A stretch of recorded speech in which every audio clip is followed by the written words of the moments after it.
पुराणों के अनुसार जब भी कोई मनुष्य मरता है या आत्मा शरीर को त्याग कर यात्रा प्रारंभ करती है तो इस दौरान उसे 3 तरह के मार्ग मिलते हैं।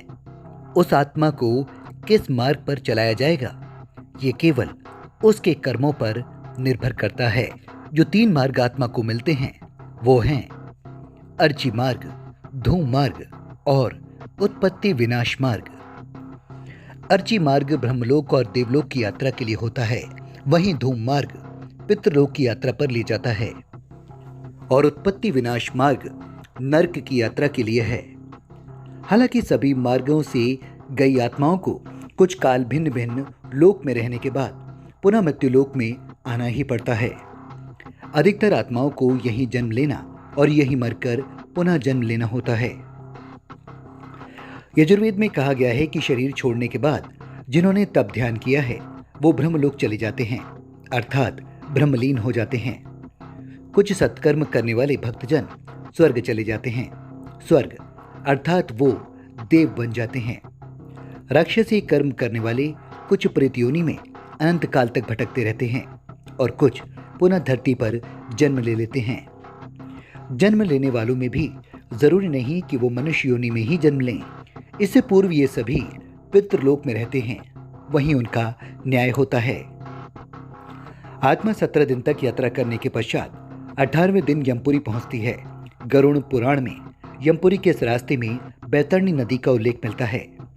बैतरणी नदी विष्ठा और रक्त से भरी हुई है। जिसने गाय को दान किया है वो इस बैतरणी नदी को आसानी से पार कर यमलोक पहुंच जाता है, अन्यथा इस नदी में वो डूबते रहते हैं और यमदूत उन्हें निकालकर धक्का देते रहते हैं।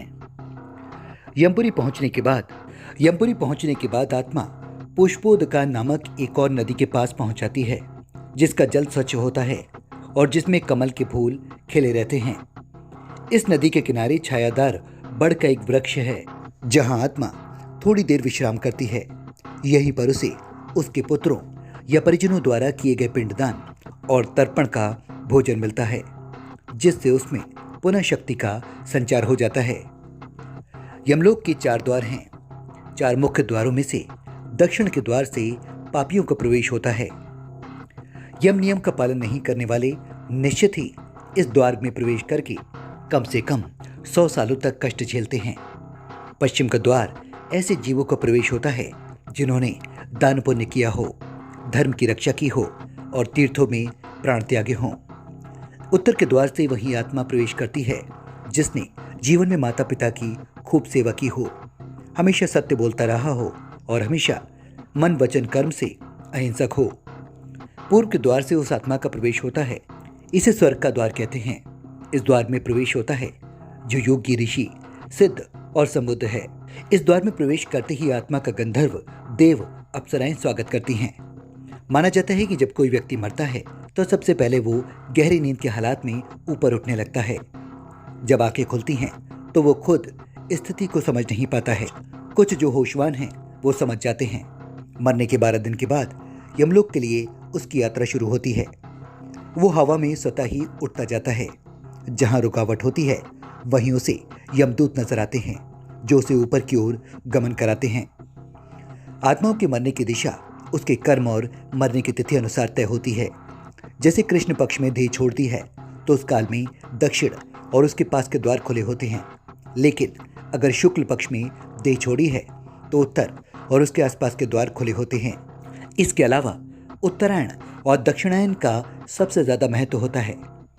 उत्तरायण में मरने वाले 4 द्वारों, 7 तोरमाओं और पुष्पोदका, वेवस्वती आदि सरमय नदियों से पूर्ण अपनी पुरी में पूर्व, पश्चिम और उत्तर के द्वार से प्रवेश होने वाले पुण्यात्मा को भगवान विष्णु के दर्शन होते हैं, जो शंख, चक्र, गदा आदि से सुशोभित हैं और उसे शांति और स्थिरता मिलती है। स्वर्ग में रहने के बाद वो किसी अच्छे समय में दोबारा अच्छे कुल और स्थान में जन्म लेता है। दक्षिणायन में मरने वाले जो लोग पापी और अधर्मी हैं, जिन्होंने जीवन भर शराब और मांस, स्त्री गमन के अलावा कुछ नहीं किया, जिन्होंने धर्म का अपमान किया और जिन्होंने कभी भी धर्म के लिए पुण्य का कोई कार्य नहीं किया, वो मरने के बाद खुद ही दक्षिण दिशा की ओर खींच लिए जाते हैं। ऐसे पापियों को सबसे पहले तप्त लोहे के द्वार और शोणित और क्रूर पशुओं से पूर्ण बैतरणी नदी पार करनी होती है। नदी पार करने के बाद दक्षिण द्वार से भीतर आने पर वह अत्यंत विस्तीर्ण सरोवरों के समान नेत्र वाले, धूम्र वर्ण प्रलय मेघ के समान गर्जन करने वाले, ज्वाला में रोमधारी, प्रज्वलय दंतयुक्त, संडसी जैसे नाखूनों वाले हैं। यमराज हमसे हमेशा शुभ कर्मों की आशा करते हैं, लेकिन जब कोई ऐसा नहीं करता तो उसे उसके कर्मों के अनुसार फल मिलता है। और इस तरह आत्मा अलग अलग मार्गों से होते हुए अपने कर्मों के अनुसार फल को प्राप्त करती है और विचरण करती हुई स्वर्ग, नर्क और अलग अलग लोकों में चली जाती है। ब्यूरो रिपोर्ट, खबर अनलिमिटेड टीवी।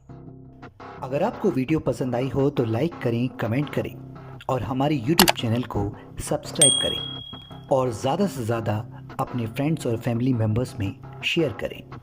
और हाँ, बेल आइकन को प्रेस करना ना भूलें।